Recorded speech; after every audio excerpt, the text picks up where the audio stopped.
This is your ultimate stop for everything sports. The Golden State Media Concepts Sports Podcast. Should I say more? From the NFL, MLB, the NBA to MMA, it's all in here. The Golden State Media Concepts Sports Podcast. Listen now.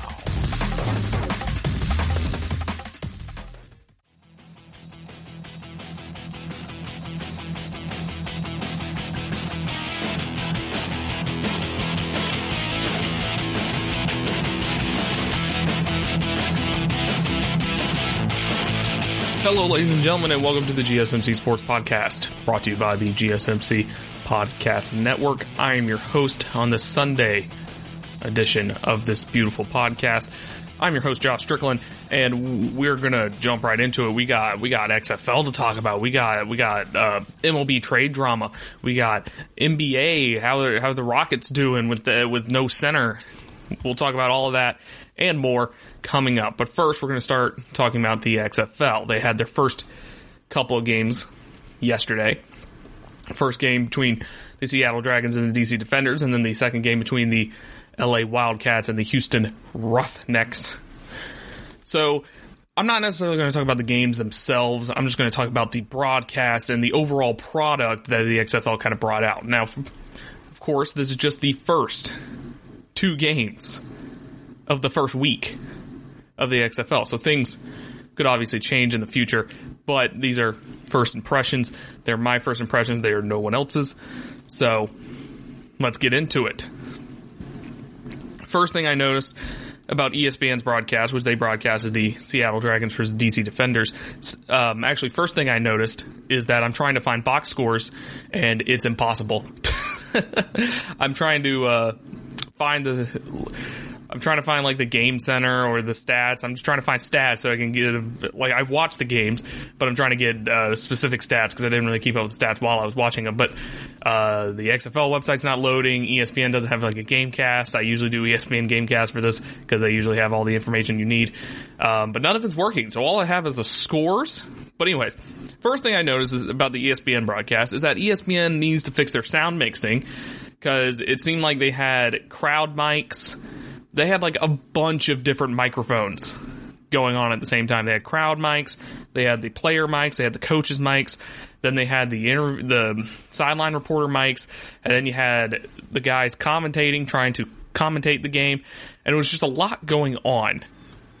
The crowd mic was way too high. The coaches and player mics always stumped the announcers, so you could barely hear the announcers during the whole thing. The only time I heard the announcers was when they transitioned to a graphic or anything like that, and they just cut the sound of everything else except for the announcers. It's the only time you could hear them. From what I noticed, Fox's broadcast was a little bit better, sound mixing wise.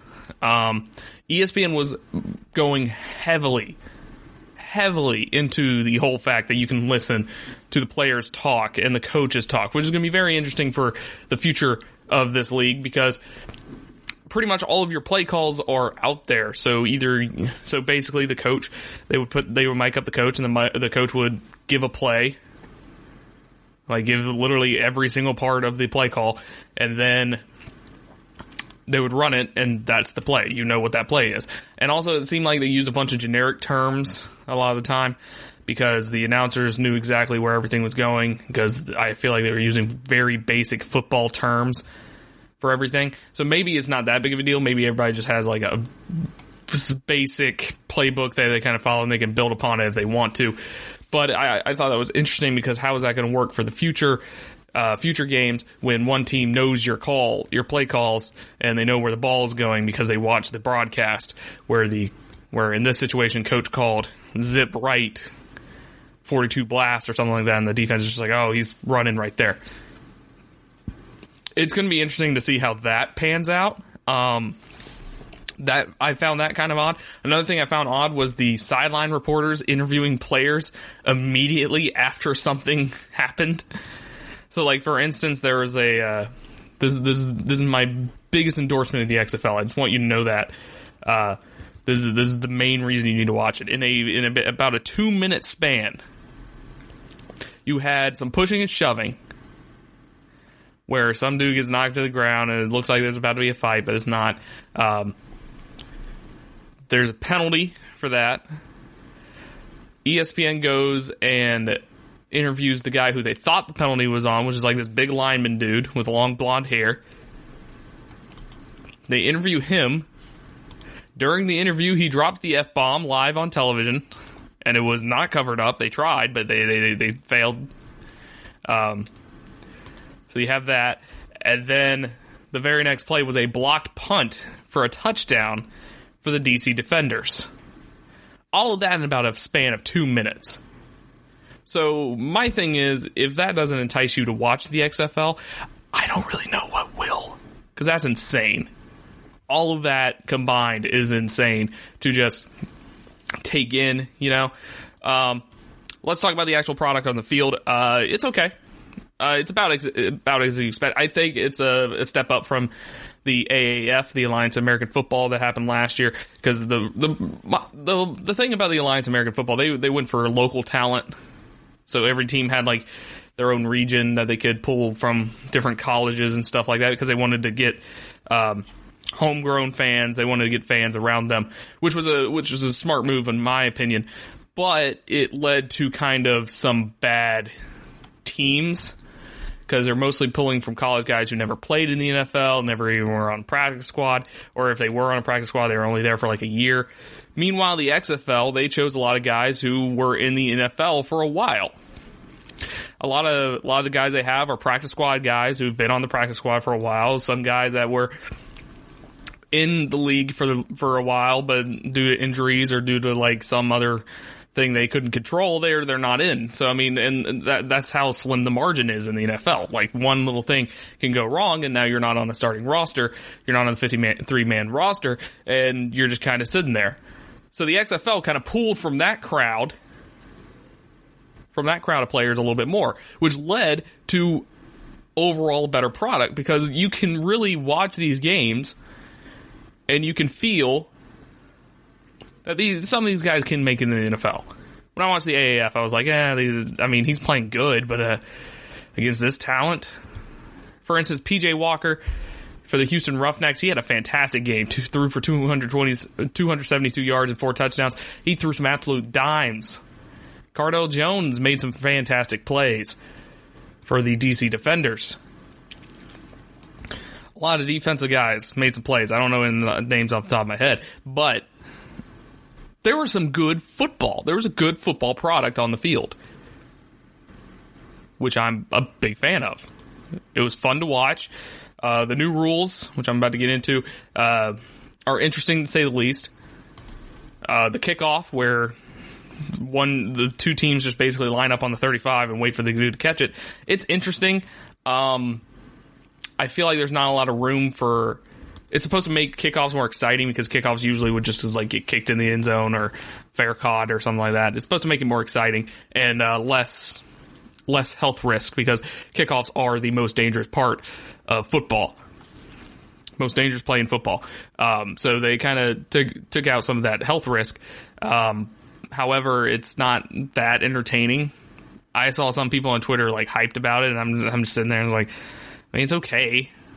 Not like freaking out about it like it's the best thing ever, but like it's okay. It's fine. It does what it needs to do, which is take out one of the most dangerous plays in football, yet still have a kickoff return. So there's a chance that there can be a kickoff return for a touchdown.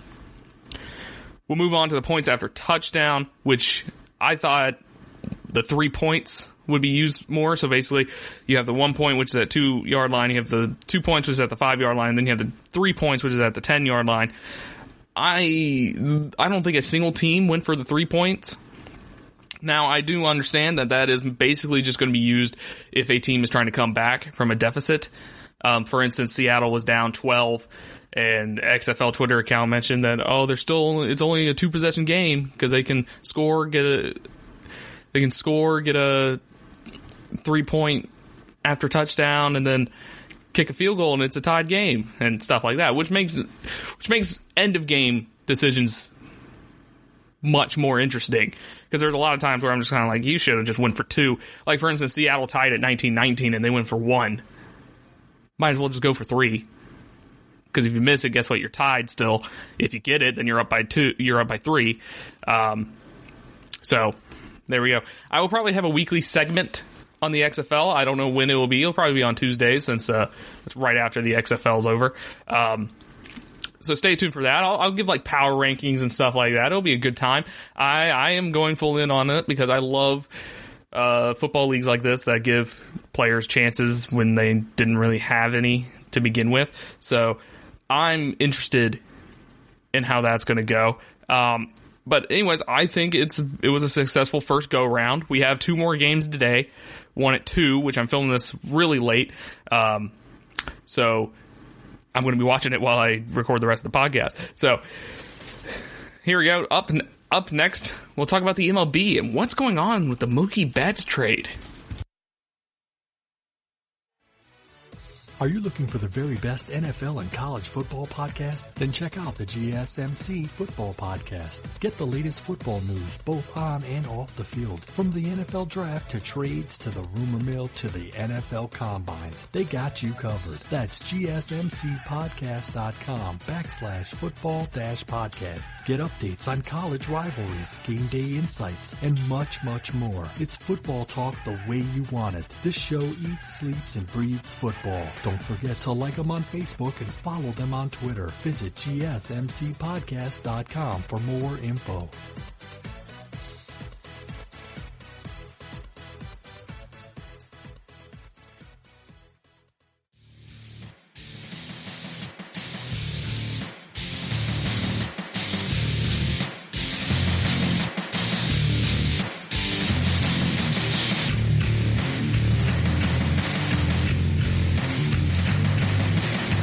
So the past week has been a little stressful or a little awkward for a couple teams and a couple players in the Major League Baseball. As you all know, I said it on a past podcast, there has been a 3-way trade, or there was a 3-way trade in principle between the Dodgers, the Red Sox, and the Minnesota Twins. The Minnesota Twins were kind of just in there to give the Red Sox another pitcher. And they can drop off more of that money that they apparently don't have. But the big news of the trade was that Mookie Betts was going to the Los Angeles Dodgers, the West Coast Death Star, so they could probably take down the East Coast Death Star, the New York Yankees. There's been a lot of weird stuff going on around this trade because, first off, people just didn't like it in the first place because it's basically the Red Sox saying, hey, we are one of the most profitable teams in Major League Baseball, and we are not going to pay our star player, face of the game, Mookie Betts. We're instead going to trade him so he can be under the luxury tax, and so we can just build for the future. Which, that's fair, but when you're the Red Sox, that's usually not a move you make. Usually the Red Sox have the money. Basically, last time the Red Sox did something like this was Babe Ruth, and you saw what happened there. Is Mookie Betts on the same level as Babe Ruth? No. God, no. What? No. And that's not knocking Mookie Betts. It's just the landscape of baseball is different now. When Babe Ruth was around, he legit became the biggest player in baseball history. Whereas Mookie Betts, I mean, the only person who can challenge Babe Ruth right now for best player in baseball is Mike Trout. But Mike Trout doesn't get a lot of attention, whether the MLB not marketing him well or him just being, not a boisterous dude. Anyways, so the Twins part of this trade is the reason it's kind of crumbling apart right now. So the Twins were trading right-hander Brusdar Graterol.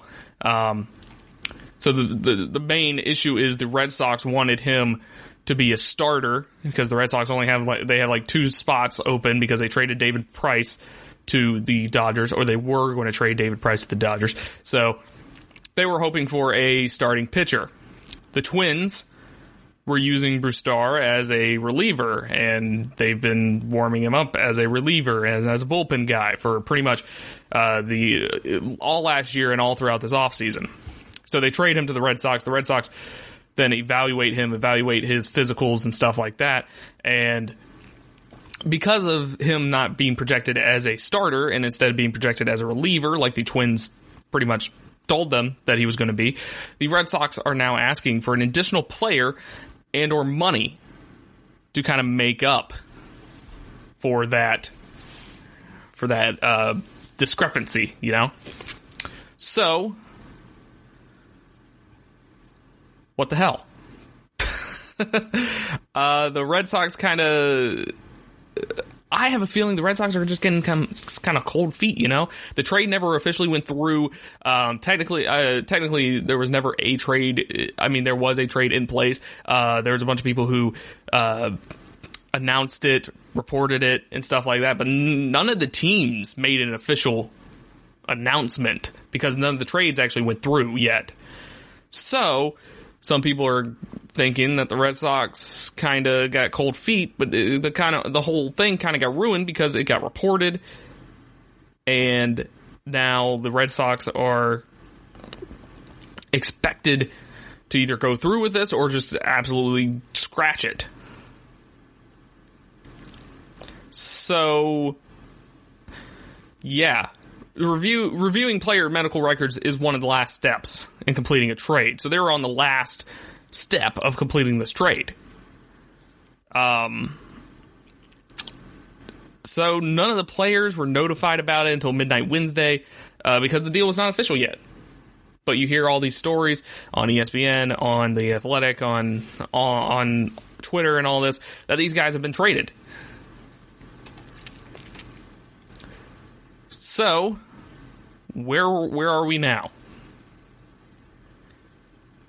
Where are we now? The Twins were getting Kenta Maeda for trading Graterol to the Red Sox. They were getting Kenta Maeda from the Dodgers, and now that's in jeopardy. And the Dodgers were also going to send Jock Peterson and Ross Stripling to the Angels for Luis Regnifo and a prospect. That trade is also held up because that trade completely depends on the Mookie Betts trade. Because they wanted Mookie Betts to play in outfield, and Jock Peterson's an outfielder. They don't need him if they have Mookie Betts. Another reason this trade's been kind of holding up is because Jock Peterson's Thursday arbitration hearing. Peterson wants $9.5 million, while the Dodgers offered him $7.75 million, which I know that's terrible, right? A decision from the arbitrator likely would come within 24 hours of the hearing's conclusion, but it's unclear why Peterson's hearing would cause a delay. Perhaps the Dodgers simply needed to get through it before trading him. Another possibility is that the Angels want to know his salary before finalizing terms, which is fair. You would like to know how much you're going to pay a dude before you pay him. For salary reasons, cap reasons, and luxury tax reasons, the works. So, let's get back to Graterol. He's 21. He was out from May 25th to August 7th last season with the right shoulder impingement. Recovered and make his major league debut in September and cracked the Twins Division Series roster. His fastball tops at 101 miles per hour. But the Twins viewed him as a future reliever, and with a 101 mile per hour fastball, that kind of probably he's a heater. It's probably a good spot for him. Red Sox agree that he was not suited for 150 to 170 inning workload, at least not right away. So, yeah, of course, teams. They think starters are more valuable than relievers, and if you're the Red Sox, you need a starter. You have 2 spots open right now, and they don't have a lot of pitching prospects on the roster, so they needed a starter, and they thought they were getting a starter from the Twins. However, the Twins never told them he was a starter. There was no evidence, there was no backtracking or anything from the Minnesota Twins. The Twins were just kind of sitting there and was like, yeah, he's our reliever. He's been in the bullpen after his shoulder injury. Throws 101. So, of course, we're going back to that I think the Red Sox just got cold feet. I'm thinking they got cold feet. So now they're trying to ask for more for Mookie Betts because of fan backlash. They drew heavy criticism in Boston over their return for Betts and Price. They're looking at additional benefits, though, so they're clearing Betts' $27 million salary for 2020 and approximately half of Price's remaining $96 million over the next 3 seasons. They would then follow the crazy luxury tax that we've been talking about. Fall under that, and it would reset their penalty rate to the minimum so they can start paying for more guys in the next offseason, maybe. So this is not unheard of. The Yankees and Dodgers have followed a similar strategy in recent years, creating the payroll flexibility for bigger moves in this offseason. For the Yankees, it was signing Garrett Cole to the Yankees to a 9-year, $324 million free agent deal. For the Dodgers, it will be the acquisition of Betts and Price. So basically, the Red Sox are clearing up cap space. They're trying to pull a big move like that next offseason. But when you're a Red Sox fan and you got all of this going on, your team is basically conceding the season, especially after you're pretty competitive every year as a Red Sox. Then you have your manager getting fired, which apparently some reports say that might have been a premature firing. We will never know. But yeah, it's an interesting situation. I can't wait to find out how it turns out, but we will see later. I mean, yeah. We'll see if it actually comes through. And like my Thursday show, after I said that the NBA trade deadline, stuff might happen. Stuff might happen.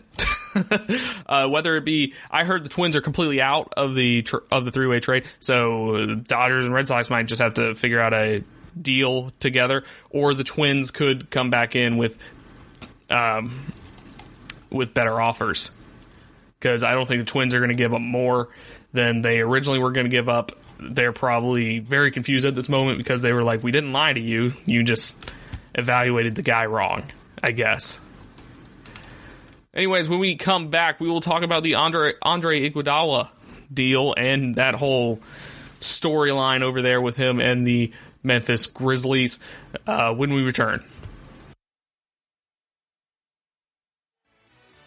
Check out the show that's built on the MMA, from the UFC to extreme cage fighting. They got the fights covered. Check out the GSMC MMA podcast. Get the latest news on past or upcoming fights. Join us as we talk to and about some of the biggest names in the MMA, past, present, and future. When it's the fight game, there's just one show to check out. GSMCpodcast.com/MMA-podcast. Don't forget to like them on Facebook and follow them on Twitter. Visit GSMCpodcast.com for more info.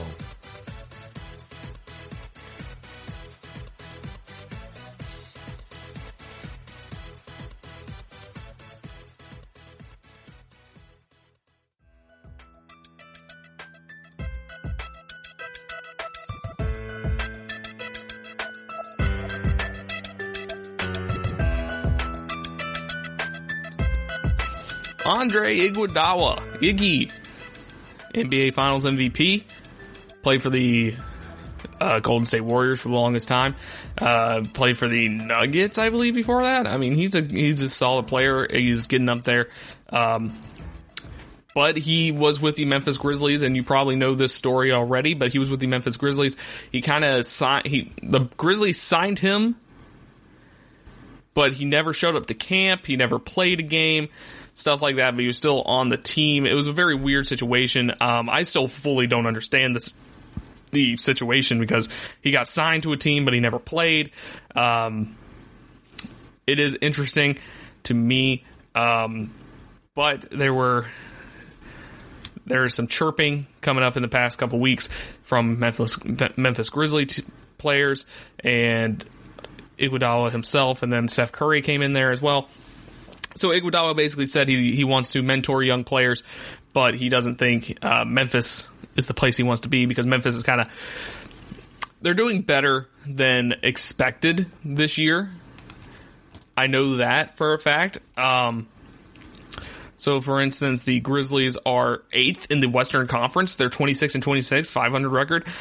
They were not expected to be that good. They got Ja Morant in the draft, and yeah, they weren't expecting to be that good. But they're kind of they're succeeding currently, despite everything that's kind of happened, or everybody thinking that they weren't going to succeed and stuff like that. So it's interesting that he decided to kind of leave. It's very interesting. So what was the trade? So the trade, Memphis Grizzlies traded Andre Iguodala, Jay Crowder, and Solomon Hill to the Miami Heat for Justice Winslow, Dion Waiters, and James Johnson. Johnson was then rerouted to the Minnesota Timberwolves for Gorgui Dieng, however you want to pronounce that name. Then the Heat and Iguodala agreed to an extension, reportedly adding 2 years and $30 million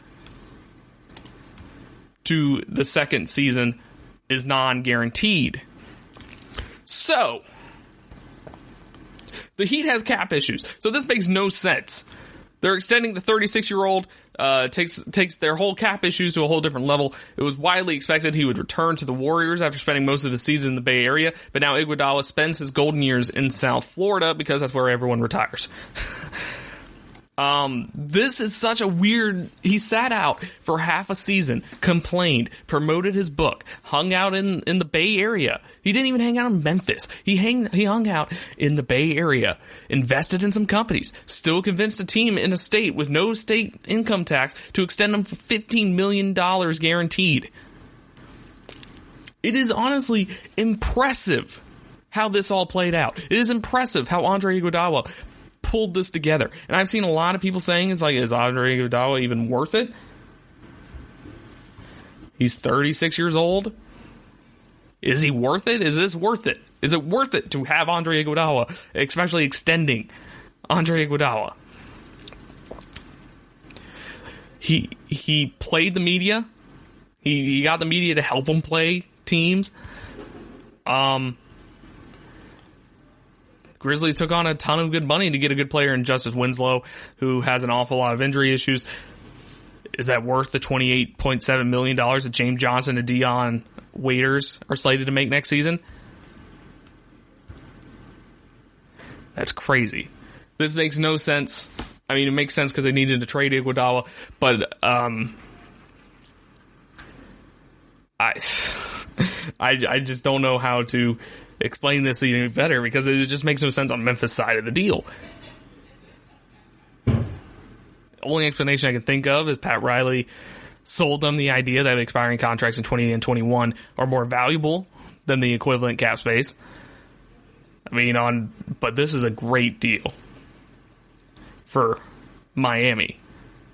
They traded 2 non-rotation players with 8 figures remaining on their deals after the season, one of whom has been demonstrable disciplinary headache at multiple points of the season and is perennially injured swingman for an idealized version of the same swingman and 2 playable wings with good side on expiring contracts. There is a little risk with the Iguodala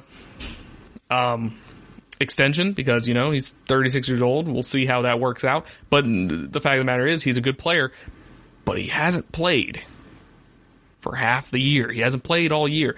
And he hasn't played in 8 months. It's more reasonable to wonder what he has left or how long it will take for him to get up to speed in game shape. With that out of the way, he's an elite role player over the last decade. He's been a top 100 player by the RAPM every one of his last 9 years. He's been especially impactful defensively, rating the top 100. Every time the Warriors faced the Cavs, he was covering LeBron. He was one of the only guys on the Warriors to actually do something against LeBron. LeBron still put up 36 points because it's LeBron, but Iguodala helped out a little bit. So, it's just so interesting, this whole trade. Hill and Crowder were more willing than able floor spacers, but Crowder's willingness to shoot despite mediocre accuracy for much of his career means he'll probably at least get guarded.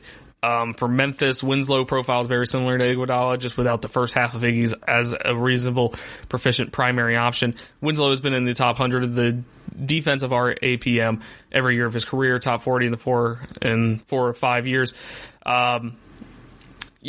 It's a confusing move for the Grizzlies, but if you're a fan of the Grizzlies, you kind of like it because they made moves to try to make the playoffs.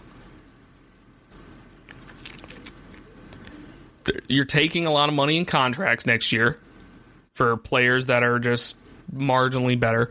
In one fell swoop, they basically took themselves out of the 2020 free agency class when they were actually slated coming into the day to have more than max cap space. So is Winslow worth this kind of expenditure?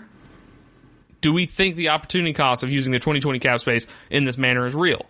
The Grizzlies have been a massive suitor for free agents in the past, and this free agency class isn't particularly strong. So maybe you can look at it as they're just saving themselves for next free agency class. Not the 2020, but the 2021. Now, of course, don't know who's going to be in those draft classes at the very moment, but that's an interesting scenario to bring up. Winslow's an interesting talent with an unusual skill set. Could be useful for a team if actualized. After all, there are not that many capable defensive forwards who can also help out on offense. It's not necessarily perfect for the Grizzlies. Winslow looks more comfortable with the ball in his hands, and Ja Morant deserves as many touches as he can get because Ja Morant is an amazing player, and he was the number 2 pick in the draft for a solid reason. And he's been lighting up the league, and Memphis is doing pretty good. And Andre, I don't fully understand Andre's whole weird saga, but it worked out for him. Like I said, he finessed the crap out of Memphis and Miami, because now he's going to Miami, and he's probably going to go far, and he's probably going to make the Eastern Conference Finals with Miami, to be honest, because that's a good team over there with Jimmy Butler and all them. And adding Iguodala is going to help out even more because, like I said, he's a great role player. He's great on defense. He's going to help out a lot over there. So Miami's looking good. Memphis, they're probably still going to make the playoffs, which is better than expected for them. They're still on track. They're still a little early. So, I mean, if you really look at it that way, it's kind of a win-win.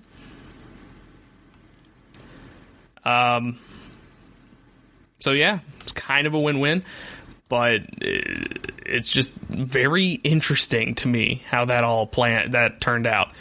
But anyways, when we return from break, we will be talking about the Houston Rockets. Did their new scheme, their new strategy work out at all? Or is it working out at all? I think they've only played 2 games since they traded away Clint Capella. So we'll see. We'll see how it goes. So that'll be back when we return. Are you looking for help for your fantasy football team? Check out the GSMC Fantasy Football Podcast. Get today's best advice on who to start, who to sit, even who you should draft. From sleeper picks to red-hot lineups, they got it all covered for you. That's gsmcpodcast.com/fantasy-football-podcast. We'll cover traditional leagues, dynasty, PPR, even IDP leagues. When you need fantasy help, there's just one show to hit up. Don't forget to like them on Facebook and follow them on Twitter. Visit gsmcpodcast.com for more info.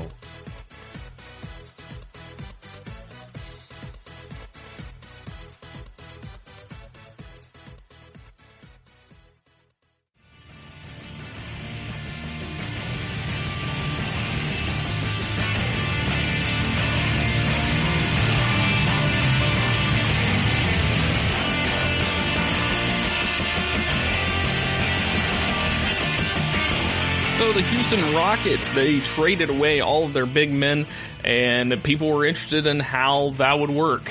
Because, so first off, I'm looking at the box score right now. I'm looking at the box score of the Houston Rockets versus the Los Angeles Lakers, and literally none of the players have a C next to their name.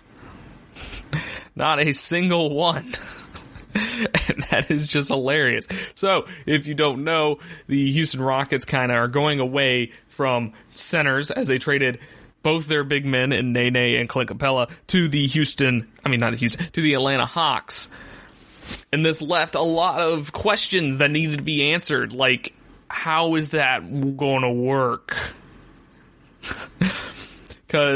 So Houston, they're already a 3-point heavy team. They have Russell Westbrook and they have James Harden, and they're already a huge 3-point team. They're going to go for points. They pass it around, their analytics and all that stuff. But all their guys can shoot. So without Clint Capella, who's going to be their center? And that answer is technically PJ Tucker and Robert Covington, who they got in that trade as well. So once again, how is that going to work? How is that going to work? So in their first test of this new system, of this new extreme small ball system, was against the Los Angeles Lakers. The Lakers with Anthony Davis, who's almost 7 feet tall, with LeBron James, who's 6'8", with JaVale McGee, who's up there as well, and Dwight Howard, of course. So I mentioned when I first mentioned this trade that there's no way, like, it would probably still work for Houston going into the playoffs, like during the rest of the regular season. This would probably work well for Houston because teams aren't going to be used to it, and it's just weird in general. It's just a weird concept in general. So teams aren't going to be used to it, and they're going to have to adjust to it. But I mentioned that there's no way this works in the playoffs when you're facing these teams with all these big men that are contributing a lot, like against the Los Angeles Lakers, where they have Anthony Davis, LeBron James, JaVale McGee, and all these big guys that are there to get rebounds and, take up the paint and post up and stuff like that. Like teams like the Nuggets. The Nuggets have Jokic, and that's a good team to face. What if they somehow made the NBA Finals and played Giannis Antetokounmpo with this lineup? So it was an interesting concept, to say the least. So I was interested in seeing how it would actually turn out. So they beat the Los Angeles Lakers 121-111. They outscored them in every single quarter, and that the most part because of Russell Westbrook's 41 point, 8 rebounds, 5 assists, and 1 steal. He went 17 for 28 from field goal range, 1 and 2 for 3 3-pointers, 6 for 8 free throws. He had 8 turnovers though, but he had a plus 12 plus minus. So just so you know, on the other side, so Russell Westbrook tied with Covington in rebounds with 8. On the other side, you had Anthony Davis with 13, LeBron James with 9, but then everybody else is kind of down. The Rockets actually led. They were actually 1 rebound down from the Lakers. They had 37 rebounds. Lakers had 38. It was only one rebound difference between this extreme small ball team and the giant of the Lakers, the Anthony Davis and all that. Anthony Davis, of course, went bonkers because he had 32 points and 13 rebounds, 3 assists, 3 steals, 3 blocks, because he's facing a bunch of small men. Nobody on the Houston roster is above 6'5", I think, which is, to me, I'm 5'8". That's insane, but to basketball players, that's nothing. And one reason this actually kind of worked was because Russell Westbrook plays pretty well with space. Russell was kind of, and as you can see, he took control. James Harden only had 14 points. The next player closest to Westbrook in points was Gordon with only 15. James Harden had 7 rebounds, though, and 7 assists. So basically, Covington spread the floor out a little bit more. Covington went 4 for 7 3-pointer, and that's supposed to be your center. So he spread the court a little bit more, a lot of space going out there, and Russell Westbrook, with his speed and athleticism, he was able to make it work for him and get rebounds and get layups and stuff like that. He only attempted 2 3-pointers, which is good because he should not attempt 3-pointers. That's not what you do, Russell. Just continue doing what you're doing right now. So it actually looks like it worked or is working. So let's do a team comparison. So they led in field goal percentage with 50.6%, as opposed to the 49.5%. 3-point percentage, they had 45% three-pointers made, while the Lakers only had 29%. They had 16 turnovers. Lakers had 15. Rebounds, 37. Lakers, 38. They only had 20 assists as opposed to the Lakers 33. They had 5 blocks. They had more blocks than the Lakers did, actually, which is interesting to me. And personal fouls, they had more fouls than they had 22 fouls as opposed to the Lakers 18. So when you look at that, it looked like they spread the court and they shot a bunch. Because they did. Because they did. But the interesting thing to me is Russell Westbrook took control of this game, but James Harden was just kind of there. James Harden had 14 points, 7 rebounds, 7 assists, 2 steals, went 3 for 10 field goal, 1 for 6 in 3-pointers, 7 for 7 in free throws, which is expected. He had 3 turnovers, but he is a -3 in his plus-minus. So there's a possibility that if James Harden gets hot and Russell Westbrook plays like he did in this game, this could be a pretty tough team to stop. So they played one more game after this. How did that game go? Well, it didn't go well. The next game they played was against the Phoenix Suns, where they lost 91-127, which is insanity. So in this one, Russell Westbrook did not play. So we can go ahead and throw this out as a indictment of what this team can do. However, the Rockets played awful in this game. James Harden led the team with 32 points. Next was Austin Rivers with 14 points, which is not good. Covington had 9 points. He was 1 for 7 3-pointer. PJ Tucker went 0 for 4 3 points. He only had 2 points in the game. Russell Westbrook did not play, like I mentioned again. So you can't really use this as an indictment against the plan. So it's going to be interesting to see how this works in the playoffs, because the Rockets are going to make the playoffs. They have the talent to make the playoffs easily. Holy cow. So they had a 34% field goal percentage, 22.9 3-point percentage.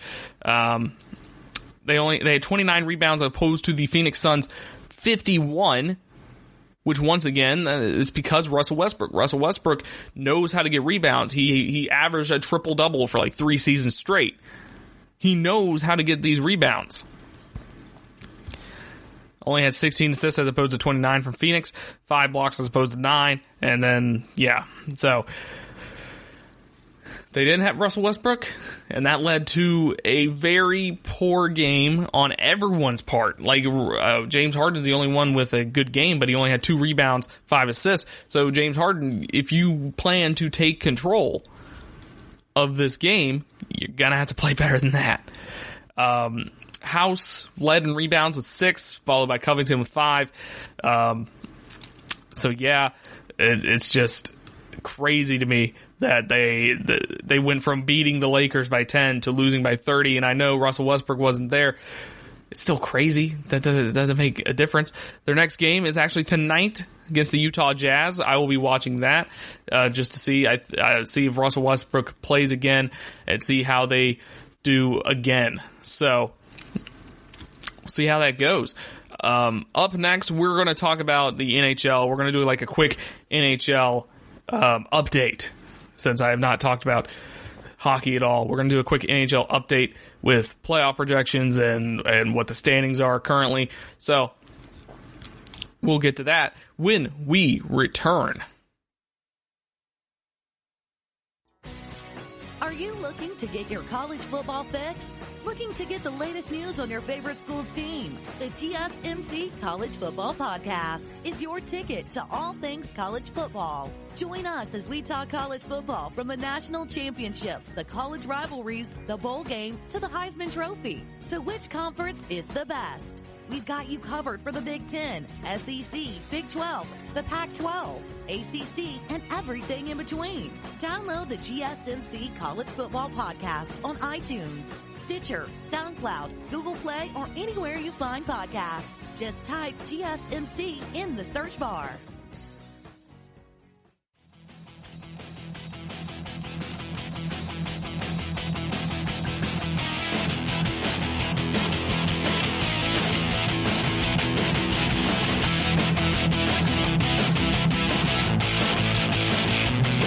So the NHL trade deadline is coming up, and there's some interesting moves going on, depending on what you think. According to The Athletic, there are 27 players who could move before the trade deadline, and we're going to go through all of them. We're going to start off with Chris Kreider with the New York Rangers.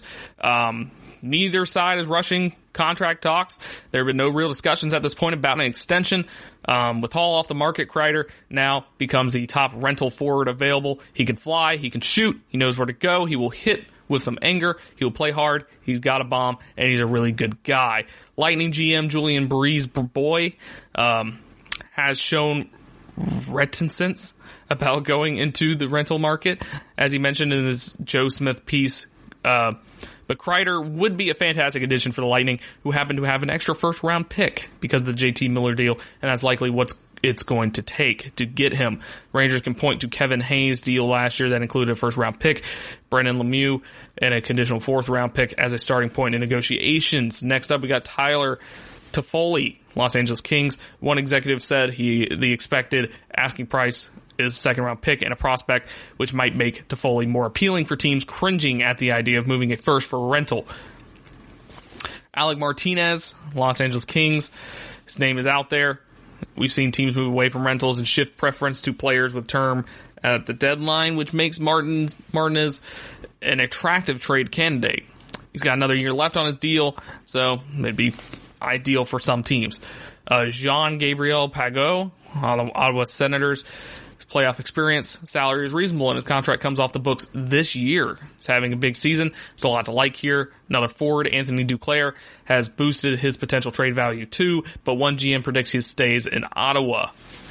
Brendan Dillon for the San Jose Sharks. The San Jose Sharks having a very depressing year, actually. They just lost Tomas Hertl. They're one of their bad team this year. The expectation is that unless things change dramatically in San Jose, Dillon is going to get moved.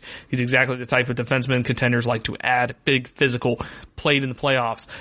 Still young. He's a puck-moving defenseman on a reasonable contract. So, Corey Crawford, Chicago Blackhawks. Crawford and Robin Lanier are unrestricted free agents, and it looks like Lanier is playing his way into Chicago's future, but that can all change quickly, and this spot is essentially a placeholder for either one. So there you go. Sammy Vatanen, New Jersey Devils, he could get traded. There might be a deal that can be done, but it's very unlikely right now. The New Jersey Devils are going to be sellers at the deadline, more than likely. Eric Gustafsson for the Blackhawks. He has defensive flaws, but also put up 60 points last year. Best suited on a third pair and help boost your power play. A team like Vegas, which could use more offense from its back end, might make sense, but it has to know what it's getting. Lots of questionable plays, but he is super skilled. Texted one source. Josh Anderson for the Columbus Blue Jackets, having a down season currently, but the Blue Jackets could get a nice return for him because he's kind of big, powerful winger playoff teams love to have. Alexander Gordchev, New York Rangers, wild card for teams looking for at the goalie market. It wouldn't be surprising to hear that the Maple Leafs have inquired on its front, but with the jam up in goal for the Rangers, the asking price isn't believed to be cheap, even with the jam up in goal. Jake Gardner for the Carolina Hurricanes is applauded as a sensible free agent signing. Hasn't worked out, though, in Carolina. Gardner hasn't been a great fit in the Carolina system. Hurricanes are willing to make a move here. If you put him in a team that plays a more structured defense, a more traditional style play, he'll be fine, says one source. So we'll see if that turns out to be true. Ryan Murray, Columbus Blue Jackets. Blue Jackets are selling, man. The Blue Jackets have have depth on defense, and there are a lot of teams searching for top four help. Columbus would like to add an impact player at forward. Just how impactful will depend on which Blue Jackets defenseman is part of the package. Then we have Jason Zucker for the Minnesota Wild. Zucker had surgery to repair a broken leg in December. That's part of the consideration. Teams are definitely watching what's happening in Minnesota.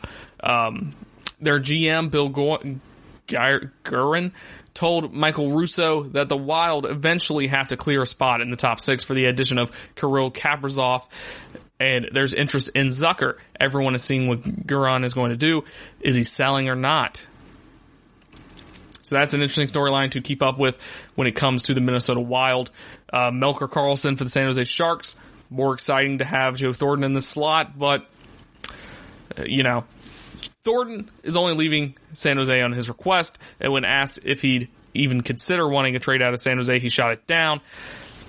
Joe Thornton's going to be a lifer there. He's done. He's probably going to retire at the end of this year, to be honest. But Karlsson, Melker Karlsson, not the other one,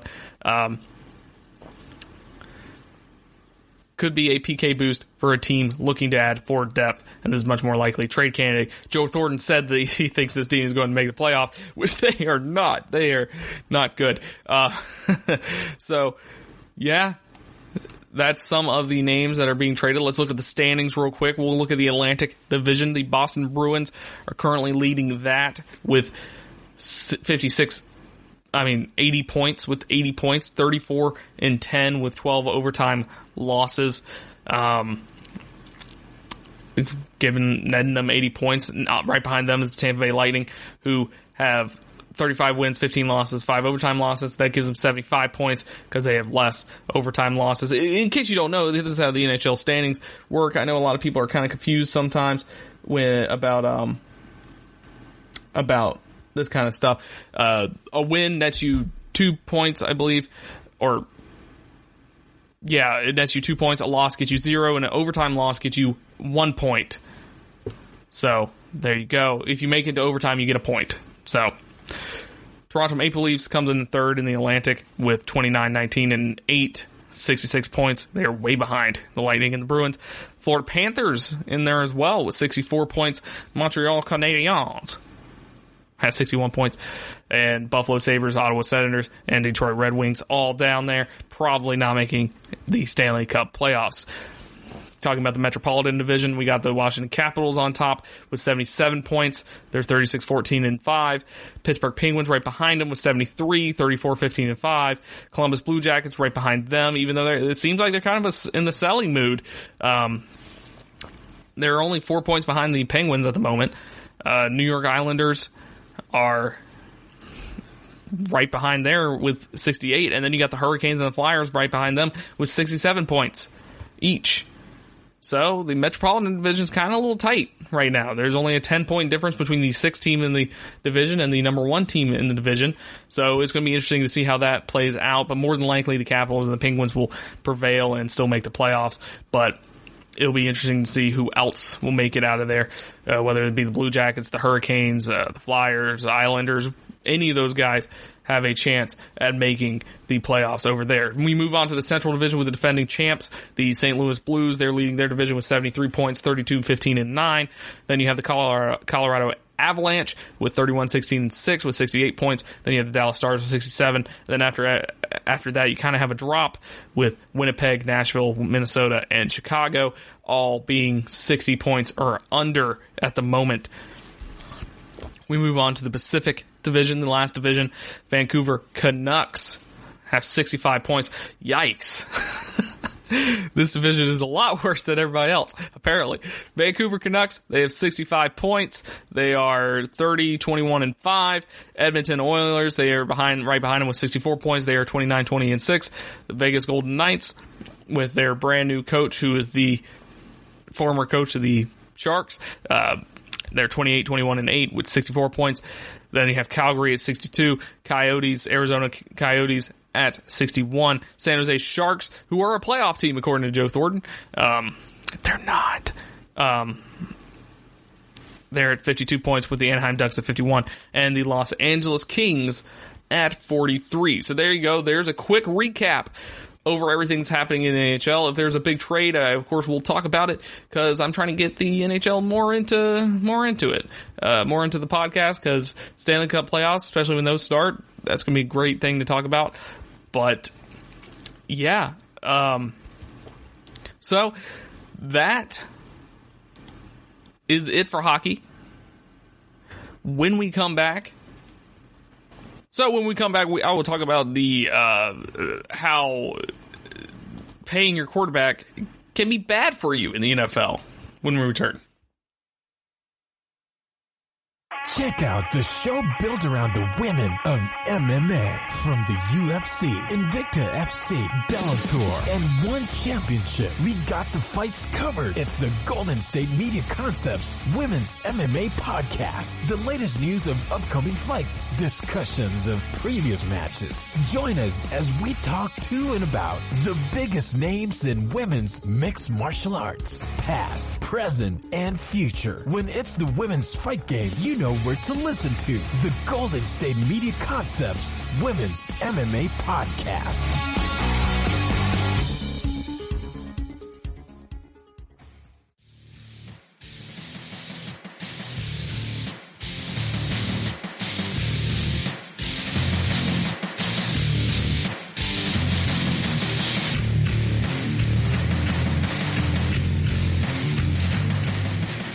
So, as we all know, I've mentioned it plenty of times before. It's the NFL. It's football. The most important position on the field is, of course, the quarterback. They touch the ball every play. I feel like I'm a broken record saying this, but it is true. They are the most important player on the field, especially for the offense. Now, of course, that doesn't mean I hate win-loss records for quarterbacks because sometimes the defense can screw them over. Like, for instance, Tony Romo's entire existence with the Dallas Cowboys, the defense kind of screwed him over a bunch of times. Stuff like that. But I saw this interesting tweet by NFL Research, and it could open a nice little dialogue, which is not really a dialogue because it's a podcast. It's more of a monologue. I'm dialoguing with myself. So basically, here's the tweet. Mahomes, Prescott, and Brady may deserve top-tier contracts, but what do those contracts do to their teams? Well, the QB with the highest salary cap hit in the NFL has missed the playoffs in 8 of the last 10 seasons, and the only 2 to make it lost their first playoff game. So here is the list. 2010, it was Washington quarterback Donovan McNabb. His cap hit with $24.8 million, missed the playoffs. 2011, New York Jets, Mark Sanchez with $17.2 million, missed the playoffs. 2012, Peyton Manning, $18 million, lost in the divisional round. 2013, Eli Manning, $20.9 million, missed the playoffs. 2014, Eli Manning, $20.4 million, missed the playoffs. 2015, Drew Brees, $23.8 million, missed the playoffs. 2016, Eli Manning, $24.2 million, lost in the wild card round. Then you have 2017, Joe Flacco with the Baltimore Ravens, $24.6 million, missed the playoffs. Then 2018, Jimmy Garoppolo, $26.5 million, missed the playoffs. Now, of course, to be fair, he did get injured, so that's not very it's not very indicative of what this is trying to say, but still, it works with what they're going for here. 2019, this past season, was Matthew Stafford, who had a cap hit of $30.7 million and missed the playoffs. So this brings up, of course, the interesting argument: is it really worth it to pay your quarterbacks that much money? Because at the end of the day, when you pay them that much money, you don't have a lot of money to go around for the rest of the team. This has always been a big deal with quarterbacks, as quarterbacks have always demanded a lot more money than every other position. They're always the most paid position on the team, and there have been instances where teams went all in on a quarterback, paid him all this money, but then they couldn't surround him with players. The best example is the New York Giants. They won 2 Super Bowls with Eli Manning. Then they gave him that raise. Ever since 2011, I'm pretty sure the Giants had the worst offensive line year in, year out. And they didn't really have a lot of weapons. Yeah, they had OBJ, but they had him on a rookie contract, and they extended him after that. But there was never really weapons for Eli Manning other than OBJ. So, if you pay your quarterback all that money, guess what? You need to spend money on the other players as well, because you have 21 other players who start. That does not include the other 31 players that are on the team, either for special teams or for depth reasons. You need to pay 21 other players, and you're paying this quarterback an exorbitant amount of money, and it's interesting.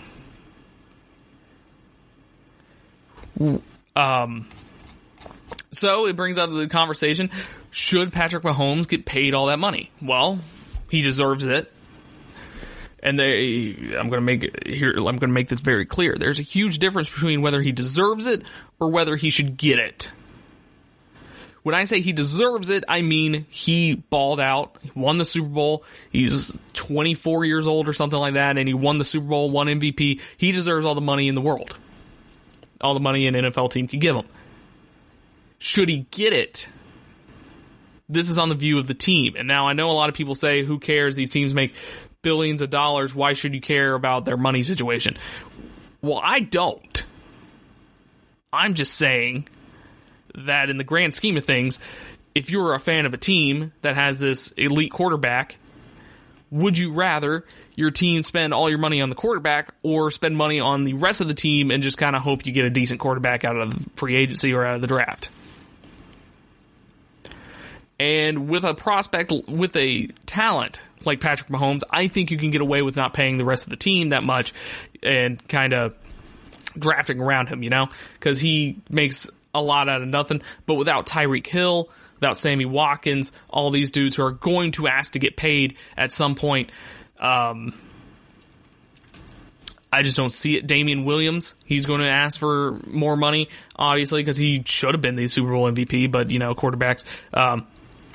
So you got all these guys, all these playmakers that they have on the team. Travis Kelce is one of them. Travis Kelce is set up to get a huge payday as well. All these guys that need to get paid. But if you give all your money in your cap to Patrick Mahomes, how are you going to pay these other guys? Because I agree, Patrick Mahomes is an amazing talent, and he's an amazing player, and he deserves MVP. He deserved Super Bowl, winning the Super Bowl. I'm not going to say he single-handedly led the team, but he kept the team in the game so they can win in the Super Bowl. But if you take out Tyreek Hill, who had that wonderful route for that big 3rd and 15 conversion, if you take out Sammy Watkins, who had that great release against Richard Sherman to get them in the red zone, if you take out Travis Kelce, who had big plays all throughout the year, and he's one of the best tight ends in the league. Take out Damian Williams, who had great big runs all throughout the Super Bowl. If you take away those guys, is Patrick Mahomes really going to be that great? That's not even thinking about defense. We're not even thinking about defense yet. If you go on the defensive side, the Chiefs admittedly don't have the best defense in the league, obviously. We went through the rankings last week, but they still showed up and showed out when it mattered most. Now, if you're the Chiefs, this is easier to stomach because you won the Super Bowl for the first time in 50 years, so they probably don't care. They probably are just going to pay him anything they want and stuff like that. But if you're a team like the Dallas Cowboys with Dak Prescott, he played his way to a big contract, whether it's with the Cowboys or with someone else.